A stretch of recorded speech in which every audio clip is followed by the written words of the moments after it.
दिनकर ने रश्मि रथी में लिखा है कि महाभारत में एक बार भगवान श्री कृष्ण कर्ण से कहते हैं कि कर्ण, तुम तो कुंती के सबसे बड़े बेटे हो, तुम्हें तो पांडवों की तरफ होना चाहिए, दुर्योधन वैसे भी धर्म की ओर नहीं है। कर्ण इसका जवाब देते हुए कहते हैं कि हे केशव, दुर्योधन ने मुझे राजा बनाया है, इसलिए मैं उसे नहीं छोड़ सकता। सवाल यह है कि दुर्योधन ने कर्ण को राजा बनाया था, इसलिए वो उनके साथ थे, लेकिन कांग्रेस पार्टी ने पाकिस्तान को क्या दिया है जो पाकिस्तान के नेता कांग्रेस पार्टी और उसके नेताओं के फैन बने घूमते हैं। याद रखिए, कांग्रेस पर भी पाकिस्तान के लिए सॉफ्ट कॉर्नर रखने का आरोप लगता रहा है। अब देखिए, प्रियंका गांधी एक झोला लेकर संसद पहुंची, झोले पर फिलिस्तीन लिखा था। प्रियंका को इस झोले के साथ देखकर पाकिस्तान की बाछें खिल गई।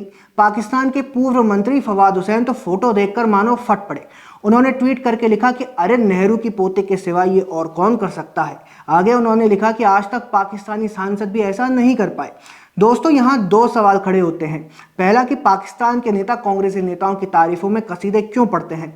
कुछ समय पहले हमने देखा था कि यही फवाद चौधरी राहुल गांधी के भाषण पर लहालोट हो रहे थे और अब वे प्रियंका गांधी के लिए वाह वाह कर रहे हैं। सवाल यह भी है कि कांग्रेस पार्टी भी बार बार पाकिस्तान की लाइन पर आखिरकार क्यों खड़ी दिखाई देती है। बालाकोट एयर स्ट्राइक के समय हमने देखा था कि जो पाकिस्तान की लाइन थी वही कांग्रेस पार्टी की लाइन भी थी। कांग्रेस नेता मणिशंकर अय्यर ने पाकिस्तान जाकर कैसे पाकिस्तान से देश में हस्तक्षेप करने की मांग की थी, वो भी आपको याद होगा। तब अय्यर ने पाकिस्तान में कहा था कि मोदी को हटाने में हमारी मदद कीजिए। इस तरह देखें तो कांग्रेस और पाकिस्तान के बीच दो तरफा मोहब्बत दिखाई देती है। सवाल है कि इस दो तरफा मोहब्बत के पीछे कारण क्या है।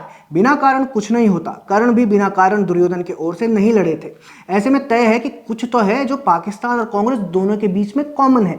ये सवाल गंभीर इसलिए भी है क्योंकि कांग्रेस देश की सबसे पुरानी और सबसे ज्यादा समय तक सत्ता में रहने वाली पार्टी है और पाकिस्तान देश का दुश्मन देश है। ऐसे में अगर इन दोनों के बीच में दो तरफा मोहब्बत दिखाई दे रही है तो यह देश के लिए निश्चित तौर पर चिंता की बात है।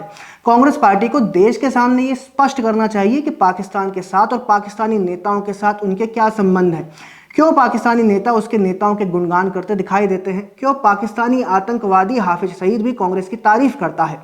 याद रखिए, कांग्रेस पार्टी और चीन की कम्युनिस्ट पार्टी के बीच भी कोई समझौता हुआ है। क्या समझौता हुआ है यह आज तक पब्लिक डोमेन में नहीं है, लेकिन मीडिया रिपोर्ट्स में यह जरूर बताया जाता है कि राहुल गांधी ने इस समझौते को हरी झंडी दी थी।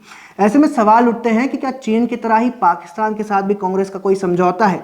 क्या उसी समझौते के अनुसार पाकिस्तान के नेता कांग्रेसी नेताओं का समर्थन करते हैं, उनके लिए सोशल मीडिया पर माहौल बनाते हैं और बदले में कांग्रेस पार्टी बालाकोट जैसे मुद्दों पर देश के अंदर ही सवाल उठाती है। हम इसकी पुष्टि नहीं कर रहे हैं, बल्कि यह सिर्फ अटकलें हैं और हम भी उन्हीं अटकलों के आधार पर यह सवाल उठा रहे हैं कि क्या पाकिस्तान और कांग्रेस पार्टी के बीच में कोई समझौता हुआ है। कांग्रेस पार्टी और राहुल गांधी को निश्चित तौर पर देश को इन सवालों के जवाब देने चाहिए, जिससे कि दूध का दूध और पानी का पानी हो जाए। पाकिस्तान के पूर्व मंत्री चौधरी फवाद हुसैन ने प्रियंका गांधी के झोले की तारीफ की है।